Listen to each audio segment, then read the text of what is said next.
ఇటు తిరిగి కూర్చో, ఇటు అలా కూర్చో, దండం పెట్టుకో. అక్షంతలే దేవుడి మీద కిసు వెయ్యి, ఇలా వెయ్యి, వెయ్యి. అందరి దేవుళ్ళకి కొంచెం కొంచెం అందరికి.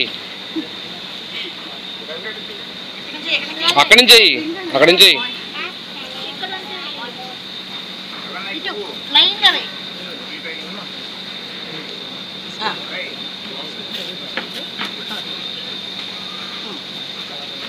ఆ పనికి వచ్చి ఇంట్లో నుంచి తెచ్చిన తీసుకోమా, మిగతా తీసుకెళ్ళిపోమా సార్.